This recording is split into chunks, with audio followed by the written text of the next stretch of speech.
तो आज बात करते हैं फुकरा इंसान की, लेकिन एक बिल्कुल अलग एंगल से। ये सिर्फ एक यूट्यूबर की सक्सेस स्टोरी नहीं है, बल्कि ये उसके पीछे की साइकोलॉजी को समझने का एक मौका है। चलिए इस बातचीत को एक बहुत ही दिलचस्प साइकोलॉजिकल फैक्ट से शुरू करते हैं।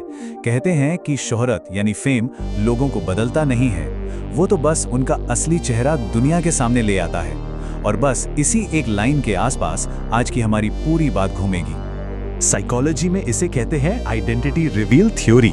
मतलब जब कोई इंसान अचानक से सबकी नजरों में आ जाता है ना, तो उसका असली नेचर, उसकी ताकत, उसकी कमजोरियां, सब कुछ बिल्कुल साफ साफ दिखने लगता है। और फुकरा इंसान यानी अभिषेक मल्हान का सफर इस थ्योरी का आप कह सकते हैं एक परफेक्ट केस स्टडी है। उनकी पूरी जर्नी दिखाती है कि फेम के प्रेशर में इंसान का असली रूप कैसे निकलकर सामने आता है। तो एक आम सोच है राइट, कि सक्सेस टैलेंट से मिलती है, वायरल होने से मिलती है। लेकिन साइकोलॉजी इसे थोड़ा अलग तरह से देखती है। वो कहती है कि आप इसलिए वायरल नहीं होते कि आप टैलेंटेड हैं, आप इसलिए वायरल होते हैं क्योंकि आपने वो फेलियर्स झेले हैं जिन पर बाकी सबने क्विट कर दिया था। ये टैलेंट से ज्यादा टिके रहने का गेम है। चलिए उनके इस ग्रोथ के मुश्किल सफर को देखते हैं। 2019 में चैनल शुरू किया, कोई रेडीमेड ऑडियंस नहीं थी। हाँ भाई, ट्रिगर्ड इंसान ऑलरेडी एक बड़ा नाम थे, पर इससे फायदे से ज्यादा प्रेशर आता है। नेपोटिज्म के ताने, ट्रोल्स के अटैक्स, सब डबल हो जाता है। फिर वो risky challenge videos, public controversies और हाँ, बिग बॉस OTT 2 में वो पब्लिक इमोशनल ब्रेकडाउन, ये सब उनके लिए एक रियलिटी चेक था। और यहाँ एक बहुत इंपॉर्टेंट साइकोलॉजिकल पॉइंट निकल कर आता है। साइकोलॉजी कहती है कि असली ग्रोथ तभी होती है जब आप अनकंफर्टेबल सिचुएशन से भागते नहीं, बल्कि उन्हें फेस करते हो। और शायद यही वो टर्निंग पॉइंट था। तो अभिषेक ने क्या किया? उनकी स्ट्रैटेजी थी रैडिकल ऑथेंटिसिटी।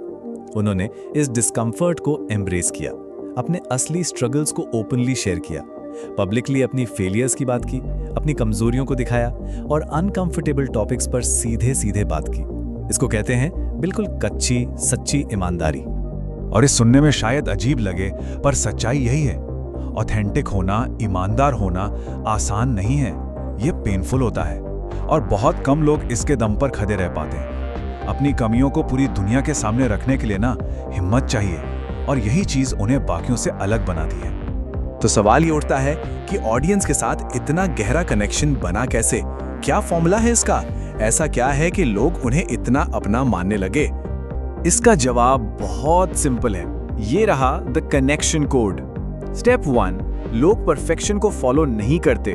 उन्हें कोई सुपर हीरो नहीं चाहिए जो कभी कोई गलती ना करे। और स्टेप 2, लोग उसको फॉलो करते हैं जो टूटने के बाद भी चलता रहता है। ये जो हिम्मत है ना, यही लोगों को इंस्पायर करती है। और इसी जर्नी के साथ उनका मिशन भी एकदम क्लियर हो गया। अब गेम सिर्फ फेम का नहीं है, अब मिशन है इम्पैक्ट क्रिएट करने का। सिर्फ एक यूट्यूबर बनकर नहीं रहना, बल्कि एक एंटरटेनर, एक बिजनेसमैन और एक इंस्पिरेशन बनना है। अब आते हैं एक आखिरी लेकिन सबसे जरूरी बात पर। देखिए, 2 तरह के लोग होते हैं। ज्यादातर लोग इस कहानी को देखेंगे, तालियां बजाएंगे और आगे बढ़ जाएंगे, एक एंटरटेनमेंट की तरह। लेकिन बहुत कम लोग होंगे जो इससे सीखेंगे और उस सीख को अपनी लाइफ में उतारेंगे। तो फाइनल मैसेज क्या है? ज्यादातर लोगों जैसे मत बनिए। इस कहानी में जो लेसन्स छुपे हैं ना, उन्हें पहचानिए और अपनी जर्नी में अप्लाई कीजिए, क्योंकि असली बदलाव देखने से नहीं, सीखने और करने से आता है।